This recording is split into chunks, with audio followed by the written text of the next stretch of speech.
சாந்தி அவ்யக்த முரளி 21/12/1978 அவ்யக்த பாப்தாதா மதுபன். ஒவ்வொரு கல்பத்தின் மிக நெருக்கமான ஆத்மாக்களின் ரூபம், ரேகை மற்றும் வேலை. இன்று பாப்தாதா அமிர்த வேளையில குழந்தைகளோடு இனிய சந்திப்பை செஞ்சுக்கிட்டே நாலாபுறமும் இருக்கின்ற குழந்தைகளை பார்த்து ஒரு விசேஷ விஷயத்தின் மேல் அவர்களுக்குள் ஆன்மீக உரையாடல் செய்து கொண்டிருந்தாங்க. எந்த விஷயத்தின் மேல்? ஒவ்வொரு குழந்தையின் தெய்வீக ஜென்மத்தின், அதாவது தேவதா பிறவி,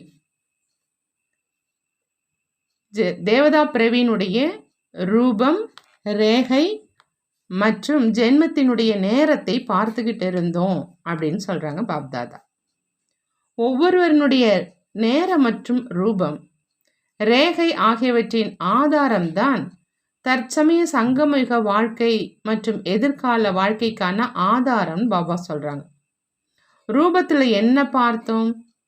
பிறந்த உடனேயே சக்தி ரூபத்தின் ஜொலிப்பு இருந்ததான்னு கேட்குறாங்க. அல்லது பிரிந்திருந்த நிலையிலேயே யோகாவினுடைய ரேகை இருந்ததா? அதாவது ஸ்திதியினுடைய நிலை இருந்ததா? அதாவது துடிப்பு, அதாவது யோகத்தினுடைய உயர் நிலையை அடையணும் அப்படிங்கிற மற்றும் தாகத்தினுடைய ரூபம் இருந்ததா? அல்லது சேவாதாரி சொரூபம் இருந்ததா? அல்லது வந்த உடனேயே எப்பொழுதும் அதீந்திரிய சுகத்தினுடைய சுக ரூபம் இருந்ததா அப்படின்னு கேட்குறாங்க. அதன் கூடவே வேறு என்ன ரேகைகள் இருந்தது? வரதானியினுடைய ரேகை இருந்ததா? தைரியம் மற்றும் உற்சாகத்தினுடைய ரேகை இருந்ததா? அல்லது பிறந்த உடனேயே சகயோகத்தினுடைய ஆதாரத்துல நடந்து கொள்வதற்கான ரேகை இருந்ததான்னு கேட்கிறார். அது போலவே வேலையையும் பார்த்து கொண்டிருந்தோம். ஒரு நொடிய நிச்சய புத்தி இருந்ததா? ஒரு வார பாடத்துக்கு பிறகு இருந்ததா? அல்லது இன்னும் அதிக நேரத்துக்கு பிறகு நிச்சய புத்தி உடையவராக ஆனாரா? அல்லது சந்தேகம் மற்றும் நிச்சயத்தின் யுத்தம் நடந்து பின்பு நிச்சய புத்தி உடையவராக ஆனாரா? அல்லது இப்பொழுது கூட யுத்தத்திலேயே இருந்து கொண்டு இருக்கிறாரா? ஒரு நொடியினுடைய நிச்சயம் அப்படின்னா பாபா சொல்றாங்க, பார்வையாலேயே நன்மை அடைகிறது. 2ஆம் எண்ணில் இருப்பவங்க உயர்ந்த வார்த்தைகளினால நன்மை அடையிறது. 3வது எண்ணில் இருக்கிறவங்க வியாபாரியுடன் செய்யும் வியாபார ஒப்பந்தம் மாதிரி மதிப்பை அடிக்கடி தெரிந்ததுக்கு அப்புறம் இறந்து மறுபிறவி எடுத்தவர் ஆனாரா? 4வது எண்ணில் கொஞ்சம் பிராப்தியினுடைய அன்பின் தொடர்பின் பரிவர்த்தனையின் ஆதாரத்துல சில நேரம் சந்தேகம், சில நேரம் நிச்சயம் என்று அப்படி இருக்கிறார்களா? அந்த மாதிரி பாப்தாதா இன்று ஒவ்வொரு குழந்தையின் இந்த விஷயங்களை பார்த்து கொண்டே ஆன்மீக உரையாடல் செய்து கொண்டிருந்தாங்க. இந்த இறந்த மறுபிறவி எடுத்த வாழ்க்கையில எப்பொழுதும் தடையற்ற, எப்பொழுதும் தீவிரமாக முயற்சி செய்கிறவங்க, எப்பொழுதும் பிராப்தி மூலமா அனுபவி ஆனவங்க, முயற்சி செய்யும் வாழ்க்கையில ஏறும் கலையா அல்லது இறங்கும் கலையா அப்படின்னு கேட்குறாங்க பாபா. எந்த மாதிரி வேகத்துல செல்லும் வாழ்க்கையாக இருக்குது? இந்த 3 விதமான வாழ்க்கையினுடைய ஆதாரம் ரூபம், ரேகை மற்றும் வேலையின் மேல் இருக்குதுன்னு சொல்றாங்க. யார் ஒவ்வொரு கல்பத்தின் மிக நெருக்கமான ஆத்மாக்களோ அல்லது பல கோடி மடங்கு பாக்கியம் நிறைந்த ஆத்மாக்களோ அவங்களுடைய ரூபம், ரேகை மற்றும் வேலை என்னவாக இருக்கும் அப்படின்னு தெரிஞ்சிருக்கீங்களா அப்படின்னு கேட்குறாங்க. அந்த மாதிரி ஆத்மாக்கள் ஒரு நொடியில வந்து சேர்ந்தாங்க. உடனேயே தந்தையினுடைய குழந்தையாக ஆனாங்க. சென்ற கல்பத்தின் பாக்கியத்தின் உணர்த்துதலின் ஆதாரத்துல பிறந்த உடனேயே பிராமணன் ஆகணும் இல்லை, ஆனால் பிராமணனாக இருந்தேன், இதற்கு முன்பும் இருந்தேன், மேலும் இப்பொழுதும் இருக்கிறேன் அப்படின்னு அனுபவம் செய்வாங்க. ஒரு நொடியில தன்னுடையது அப்படின்னு அனுபவம் செய்வாங்க. பார்த்தாங்க மற்றும் தெரிஞ்சுக்கிட்டாங்க. அந்த மாதிரி வேலை உள்ளவர்களுடைய ரூபம் மற்றும் ரேகை என்னவாக இருக்கும்? இப்பொழுது கூறிய முதல் நம்பரினுடைய வேலையினுடைய ரூபம் என்னவாக இருக்கும்? பிறந்த உடனேயே அனைத்து பொக்கிஷங்களுடைய அதிகாரியாக இருப்பாங்க. அந்த மாதிரி ஒவ்வொரு சொரூபத்தின் பிராப்தியின் அதிகாரத்தை அனுபவம் செய்வாங்கன்னு சொல்றாங்க பாபா. எப்படி விதையில முழு மரத்தினுடைய சாரம் நிரம்பி இருக்குது, அதே மாதிரி முதல் நம்பர்ல இருக்கிறவங்க, அதாவது தந்தைக்கு சமமான நெருக்கமான ஆத்மாக்கள் அல்லது முதல் நம்பரின் வேலையில் பிறந்த ஆத்மாக்கள் அனைத்து சொரூபத்தின் பிராப்தியின் பொக்கிஷங்கள்ல வந்தவுடனேயே அனுபவியாக இருப்பாங்க. இந்த சொரூபம் தான் என்னுடைய இயற்கையான சொரூபம் அப்படின்னு அனுபவம் செய்வாங்க. சுகத்தினுடைய அனுபவம் இருக்குது, அமைதியினுடைய அனுபவம் இல்லை, அல்லது சாந்தியினுடைய அனுபவம் இருக்குது. சுகத்தின் அனுபவம் இல்லை, சக்தியின் அனுபவம் இல்லை. அப்படி முதல் நம்பரினுடைய வேலையின் அனுபவமாக இருக்காதுன்னு சொல்கிறாங்க. ஒரு நொடியில் ஆஸ்தியினுடைய அதிகாரி, இதுதான் வேலை மற்றும் சொரூபம்னு சொல்கிறாங்க பாபா. இப்போது ரேகையாக என்ன இருக்கும், அதாவது நிலை மற்றும் ஸ்திதியாக என்ன இருக்கும்னு கேட்குறாங்க பாபா. நிச்சய புத்தி ஆகணும் அல்லது நிச்சயம் செய்யணும் அப்படிங்கிற இது என்ன அளவில் கூட இருக்காது. பிறந்த உடனேயே இயற்கையான நிச்சய புத்தியினுடைய ரேகை இருக்கும். எப்படி அல்லது அப்படி அப்படிங்கிற அந்த விஸ்தாரத்தில் செல்ல மாட்டாங்க. இருக்கவே இருக்குது, இதில் இப்படி அல்லது அப்படி அப்படிங்கிற கேள்வி எழாது. அந்த மாதிரி முழு வாழ்க்கையின் அசைக்க முடியாத நிச்சயத்தினுடைய ரேகை, அதாவது ஸ்திதி, மற்ற ஆத்மாக்களுக்கும் தெளிவாக தென்படும். நிச்சயத்தினுடைய ரேகையின் கோடு துண்டுபடாததாக இருக்கும், இடையிடையே துண்டுபட்டதாக இருக்காது. அந்த மாதிரி ரேகை உடையவர்களுடைய நெற்றியில், அதாவது நினைவில் எப்பொழுதும் வெற்றி திலகத்தை பார்க்க தென்படும். அந்த மாதிரி ரேகை உள்ளவங்க எப்படி பிராமணர்களின் எதிர்கால ரூபமான ஸ்ரீ கிருஷ்ணர் பிறக்கும் பொழுதே கிரீடம் அணிந்தவராக காண்பிச்சிருக்கிறாங்க, அதே மாதிரி ஜென்மம் எடுத்த உடனேயே சேவையின் பொறுப்பிற்கான கிரீடம் அணிந்தவராக இருப்பாங்க. எப்பொழுதும் ஞான ரத்னங்களுடன் விளையாடுபவராக இருப்பாங்க. எப்பொழுதும் நினைவு மற்றும் குஷியின் ஊஞ்சல்ல ஆடிக்கொண்டே வாழ்க்கையை கழிப்பவராக இருப்பாங்க. எப்பொழுதும் ஒவ்வொரு காரியத்திலும் வரதான கை தன்மேல் இருப்பதாக அனுபவம் செய்வாங்க. முழு நாளின் ஒவ்வொரு நடவடிக்கையிலும் தன்னோட அனைத்து உறவுகளாலும் நெருக்க மற்றும் சாக்கார ரூபத்தில் துணையினுடைய அனுபவம் செய்வாங்கன்னு சொல்கிறாங்க பாபா. இயல்பான யோகி மற்றும் சகயோகியாக இருப்பாங்க. இதுதான் நம்பர் 1 ரூபம், ரேகை மற்றும் வேலை உள்ளவர்களுடைய அடையாளம். இப்போ தன்னைத்தானே முதல் எண்ணினுடைய ரூபம், ரேகை மற்றும் வேலை உள்ளவங்க எத்தனை பேர் இருப்பாங்க அப்படின்னு சோதனை செய்ய சொல்கிறாங்க பாபா. 8 அல்லது 108. நீங்கள் அனைவரும் எதில் இருக்கீங்க? இப்பொழுது கூட மாற்றம் செய்ய முடியும். கடைசியில் இருப்பவர் கூட வேகமாக செல்ல முடியும். இப்பொழுது கூட மாற்றம் செய்வதற்கான வாய்ப்பு இருக்குது. இப்போது மிகவும் காலதாமதம் அப்படிங்கிற அந்த பலகை போடப்படல். மறைவாக ரகசியமாக முயற்சி செய்வது. இரவு பகல் ஒரு திட எண்ணத்தினுடைய முயற்சி செய்கிறவங்க உயிரை தாண்டி செய்பவராக ஆக்க முடியும். ஆகையினால தன்னுடைய பாக்கியத்தை நம்பர் 1ஆக ஆக்கும் முயற்சி செய்வது அப்படிங்கிற லாட்ரி வாங்கினீங்க அப்படின்னா அந்த எண் வந்துடும். என்ன செய்யணும் அப்படின்னு புரிந்ததா அப்படின்னு கேட்குறாங்க பாபா. கடைசி வாய்ப்பு.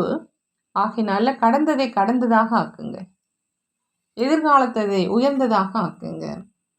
ஆகையினால பாப்தாதா அனைவருக்கும் வாய்ப்பு அளிக்கிறாங்க. பிறகு நாங்கள் செய்ய முடியும், ஆனால் செய்யலை, நேரம் கிடைக்கல, சூழ்நிலை சாதகமாக இல்லை அப்படின்னு சொல்லி புகார் செய்யாதீங்க. இப்பொழுது கூட இரக்க மனமுடைய தந்தையின் கருணைக்கரம் அனைவரின் மேல் இருக்குது. ஆகையினால தன் மேலும் இரக்க மனமுடையவராக ஆக சொல்கிறாங்க பாபா.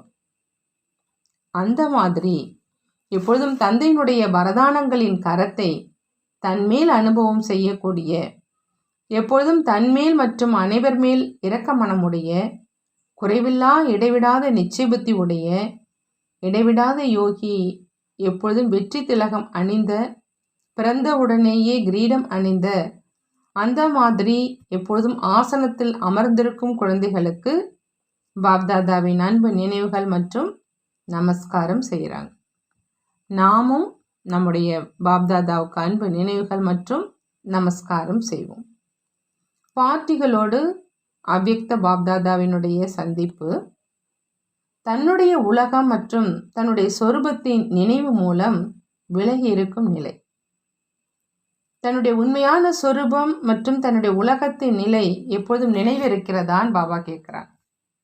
நிராகார உலகம் மற்றும் நிராகார ரூபம் இரண்டின் நினைவானது இந்த பழைய உலகத்தில் இருந்தாலும் எப்பொழுதும் விலகி இருப்பவராக மற்றும் அன்பானவராக ஆக்கிடுது.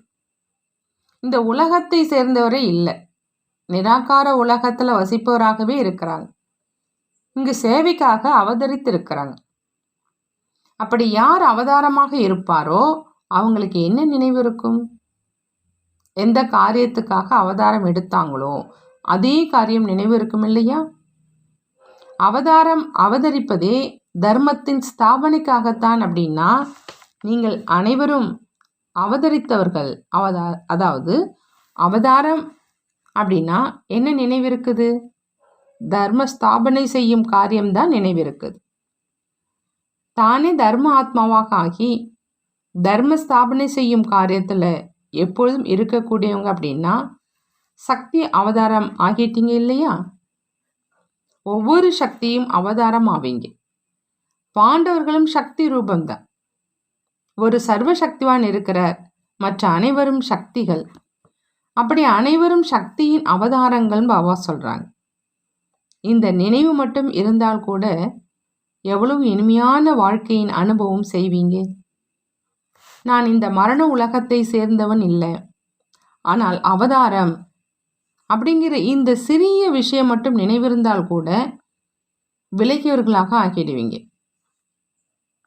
ஒருவேளை தன்னை அவதாரம் அப்படின்னு நினைக்காம குடும்பஸ்தன் அப்படின்னு நினைச்சிங்க அப்படின்னா குடும்பஸ்தனினுடைய வண்டி சேற்றில் மாட்டிக்கொண்டிருக்கும். குடும்பஸ்தன் இருப்பதே சுமையான நிலையில், ஆனால் அவதாரம் முற்றிலும் லேசான நிலை. அவர் மாட்டிக்கொண்டிருக்கிறார், இவரோ முற்றிலும் விலகி இருப்பவர். சில நேரம் அவதாரம், சில நேரம் குடும்பஸ்தன் அப்படிங்கிற இந்த சக்கரம் ஒருவேளை சுற்றி கொண்டே இருக்குது அப்படின்னா சங்கமயுகத்து உயர்ந்த வாழ்க்கையின் மங்களமான சுகத்தின் வாழ்க்கை சில நேரம் அனுபவமாகும், எப்பொழுதும் ஆகாது. அந்த மாதிரி சுகமான நாட்கள் மீண்டும் ஒருபொழுதும் வராதுன்னு பாபா சொல்கிறாங்க. சங்கமயுகத்தின் ஒவ்வொரு நாளும் மிக பிரியமானது அப்படின்னா அந்த மாதிரி பிரியமான நாளின் மங்களகரமான நேரத்தை எப்படி கழித்து கொண்டிருக்கீங்க? விலைமதிப்பற்ற முறையில் கழித்து கொண்டிருக்கீங்களா அல்லது சாதாரண முறையிலா அப்படின்னு பாபா கேட்குறாங்க. ஒவ்வொரு வினாடிக்கும் மதிப்பு இருக்குது, அதை தெரிஞ்சிருக்கீங்களான்னு கேட்குறாங்க. 5000 வருடங்களின் உயர்ந்த பிராப்திக்கான ஆதாரம் இந்த குறைந்த நேரம்தான். அப்படி விலைமதிக்க முடியாத நேரத்தை விலைமதிக்க முடியாத முறையில் உபயோகிக்க வேண்டும் இல்லையா? சாதாரண முறையில் கழிப்பது அப்படின்னா ரத்தினத்தின் மதிப்பை கல்லுக்கு சமமாக ஆக்குவது. ஒருவேளை நேரத்தை வீணாக இழக்கிறீங்க அப்படின்னா ரத்தினத்தை கல்லுக்கு சமமாக உபயோகிக்கிறீங்க. நேரத்துக்கு மதிப்பு வைப்பது அப்படின்னா தன்னுடைய மதிப்பை வைப்பது. நேரத்தை தெரிஞ்சிருக்கீங்க, ஆனால் தெரிந்த சொரூபமாகி நடக்கணும் அப்படிங்கிற இந்த கவனம் வேணுங்கிறாங்க பாபா. இந்த சங்கமிகத்தின் ஒரு வினாடி கூட என்ன செய்ய முடியாது? ஒரு வினாடியில் இங்கிருந்து 4 உலகங்களின் அனுபவத்தை செய்து வர முடியும். அந்த மாதிரி அனுபவியான்னு கேட்குறாங்க. சின்ன சின்ன விஷயங்கள்ல நேரம் வீணாகி விடவில்லையே. இப்பொழுது உயரம் தாண்டி செல்லுங்க. இப்போது மெதுவாக செல்லும் நேரம் முடிவடைஞ்சிருச்சு. குழந்தை பருவம் குறும்பு காரியங்கள் செய்வதாக இருக்கும். குழந்தை பருவத்தினுடைய குறும்பு காரியம் அனைவருக்கும் பிடிக்கும். பெரியவராகி மதிப்போடு நடந்தீங்க அப்படின்னா பிடிக்கும். அப்படி குழந்தை பருவம் கடந்துருச்சு, வயோதிக நிலை வரை வந்தடைஞ்சிட்டீங்க. இப்போ இந்த குறும்பு காரியம் செய்வது அழகே இல்லைங்கிறாங்க பாபா. வயோதிக நிலையில ஒரே ஒரு காரியம் மட்டும்தான் இருக்குது, தந்தையினுடைய நினைவு மற்றும் சேவை. தூங்கினாலும் கூட நினைவு மற்றும் சேவை. இதைத்தான் வயோதிக நிலை அப்படின்னு சொல்றது. இப்போது கூட ஒருவேளை குழந்தை பருவத்தின் விஷயங்கள், குழந்தை பருவத்தினுடைய சமஸ்காரம் இருக்குது அப்படின்னா அதற்கு முடிவு கட்டுங்க. பந்தனம் இருக்குது, என்ன செய்வேன், எப்படி செய்வேன் அப்படிங்கிற இவை அனைத்தும் குழந்தை பருவத்தினுடைய சினங்கல்கள். இப்போ இந்த நாட்கள் முடிவடைஞ்சிருச்சு. 3 காலத்தையும் தெரிந்தவர் தன்னை தெரிந்து கொள்ள முடியாதா? என்ன செய்வது என்று எப்படி சொல்வீங்க? இப்பொழுது இந்த நேரத்தை இழக்காதீங்க அப்படின்னு பாபா சொல்றாங்க. ஆகத்தான் வேண்டும், விரும்புகிறோம், ஆனால் செய்ய முடிவதில்லை அப்படிங்கிற இந்த குழந்தை பருவத்தினுடைய விஷயங்களின் விளையாட்டை முடிவு கட்டுங்க. இதற்கு இப்பொழுது முடிவு விழா கொண்டாடுங்கன்னு பாபா சொல்றாங்க. நல்லது. அடுத்து பாபா சொல்றாங்க, ட்ரஸ்டி அப்படின்னு புரிஞ்சுக்கிறதுனால சக்தி நிறைந்த நிலையினுடைய அனுபவம் ஆகும். அனைவரும் எப்பொழுதும் தன்னை ட்ரஸ்டி அப்படின்னு புரிஞ்சுக்கிட்டு நடந்து கொள்றீங்களா அப்படின்னு பாபா கேட்குறாங்க. ட்ரஸ்டி அப்படின்னா எப்பொழுதுமே லேசானவங்க. குடும்பஸ்தன் அப்படின்னா எப்பொழுதும் சுமை உடையவங்க. குடும்பஸ்தானாக இருந்தீங்க அப்படின்னா இறங்கும் கலையில் செல்வீங்க. ட்ரஸ்டியாக இருந்தீங்க அப்படின்னா ஏறும் கலையிலும் செல்வீங்க. ட்ரஸ்டி எப்பொழுதும் கவலையில்லா மகாராஜாவாக இருப்பாங்க. அதாவது கவலையிலிருந்து விடுபட்டவராக இருப்பாங்க. நான் மாஸ்டர் சர்வ சக்திவான் என்று அவருக்கு ஆன்மீக பெருமிதம் இருக்கும்னு பாபா சொல்கிறார். எப்படிப்பட்ட சூழ்நிலையாக இருந்தாலும் ஆனால் அவர் லேசாக இருப்பாங்க. எப்பொழுதும் விலகியவராக இருப்பாங்க. கொஞ்சம் கூட சூழ்நிலையின் பாதிப்பில் வரமாட்டாங்க. குடும்பஸ்தன் அப்படின்னு நினைக்கிறதுனால என்ன ஏன் என்பது தொடங்கிடுது. ட்ரஸ்டி என்று புரிந்து கொள்றதுனால முற்றுப்புள்ளி வந்துடுது. முற்றுப்புள்ளி அப்படின்னா சக்திசாலியான நிலையினுடைய அனுபவம். அடுத்து பாபா சொல்கிறாங்க, அங்கதனுக்கு சமமான நிலையை உருவாக்குவதற்காக நிச்சயத்தினுடைய அஸ்திவாரத்தை உறுதியாக ஆக்குங்க. அனைவரும் அங்கதனுக்கு சமமாக உறுதியாக இருக்கீங்களா? மாயாவினுடைய எந்த விதமான குழப்பத்திலும் உறுதியானவங்க. மாயாவினுடைய எந்த ஒரு தாக்குதலும் நிலையை அசைக்க முடியாது. அசைவதற்கான காரணமாக என்ன இருக்குது? நிச்சயத்தினுடைய அஸ்திவாரம் உறுதியாக இல்லாத காரணத்தினால தான் ஆடுறாங்க. ஒருவேளை நன்மையே பயக்கும் நேரம் ஆகும். ஒவ்வொரு விஷயத்திலும் நன்மை இருக்குது அப்படிங்கிற நிச்சயம் ஒருவேளை இருக்குது அப்படின்னா எவ்வளோதான் புயல் வந்தாலும் கூட அசைக்க முடியாது. இப்போ நிச்சயத்தினுடைய அஸ்திவாரத்தை தீவிரமாக முயற்சி செய்வது அப்படிங்கிற தண்ணீர் விட்டு உறுதியாக்குனீங்க அப்படின்னா எப்பொழுதும் அங்கதனுக்கு சமமாக இருப்பீங்கன்னு பாபா சொல்கிறாங்க. மாயாவினுடைய தாக்குதல் அப்படின்னு நினைக்க மாட்டீங்க. ஆடுவதற்கான நேரம் போயிடுச்சு. ஒருவேளை இப்போ கூட ஆடிக்கிட்டே இருந்தீங்க அப்படின்னா இறுதி சோதனையிலும் ஆடி போயிடுவீங்க. பிறகு பல ஜென்மங்களுக்காக தோல்வி அடைஞ்சிடுவீங்க. ஆகையினால நினைவினுடைய சமஸ்காரத்தை உறுதியாக்குங்க. இந்த அங்கதனுடைய நினைவு சின்னம் என்னுடைய நினைவு சின்னம் தான் அப்படின்னு எப்பொழுதும் நினைவு வச்சிங்க அப்படின்னா சக்தி வந்துடும் சொல்கிறாங்க. தைரியம் மற்றும் உற்சாகத்தை ஒரே சீராக ஆக்குவதற்காக ஒருவரின் ரசனையில் இருக்கும் நிலை அப்படின்னு பாபா அடுத்ததாக சொல்கிறாங்க. எப்பொழுதும் தைரியம் மற்றும் உற்சாகம் ஒரே சீராக இருக்குதா? எப்பொழுது ஒரே சீரான நிலை இருக்குமோ அப்போ தைரியம் மற்றும் உற்சாகமும் எப்பொழுதும் ஒரே சீராக இருக்கும். மேலே கீழே என்று அப்படி இருக்காது. சில நேரம் அதிகமாக மற்றும் சில நேரம் குறைவாக இருப்பதனுடைய காரணம் என்னன்னு கேட்குறாங்க. அனைத்து பிராப்தியினுடைய அனுபவம் எப்பொழுதும் எதிரில் மற்றும் நினைவில் இருப்பது கிடையாது. இன்று அற்ப காலத்தின் பிராப்தி கூட தைரியம் மற்றும் உற்சாகத்தில் கொண்டு வருவது அப்படின்னா இதுவோ சதா காலத்திற்கானது மற்றும் அனைத்து பிராப்திகளும் ஆனது. அந்த அனைத்து பிராப்திகளினுடைய பட்டியலை எதிரில் வைங்க. பிராப்தி உறுதியானதாக அசைக்க முடியாததாக இருக்குது அப்படின்னா தைரியம் மற்றும் உற்சாகமும் அசையாததாக இருக்கணும். உறுதியானதுக்கு பதிலாக எப்பொழுதும் மனம் சஞ்சலமாகுது. நிலை சஞ்சலத்தில் வருது அப்படின்னா இந்த சஞ்சலத்தினுடைய சமஸ்காரம் யாரிடம் இருக்கும்?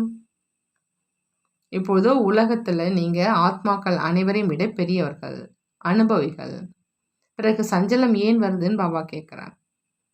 எப்பொழுதும் தந்தை மற்றும் பிராப்தியை எதிர் வைக்கிறதுனால ஆடாத, அதாவது ஒரே சீரான நிலை உருவாகிடும். அனைத்து தடைகளும் அழிஞ்சிரும். பிறந்தவுடனேயே வெற்றி திலகம் இடப்பட்டிருக்குது, அது அழிஞ்சிடக்கூடாது அப்படிங்கிற கவனம் மட்டும் வைக்கணும். எப்பொழுதும் புதிய ஊக்கம், புதிய உற்சாகம் மற்றும் புதிய திட்டம் இருக்கணும். குறைந்த செலவு மற்றும் வெற்றி அதிகமாக இருக்கிற மாதிரி சேவையினுடைய திட்டத்தை உருவாக்க சொல்கிறாங்க பாபா. இப்போ சேவைக்கான மிகுந்த வாய்ப்பு இருக்கு, அதை நிறைவேற்றுங்க.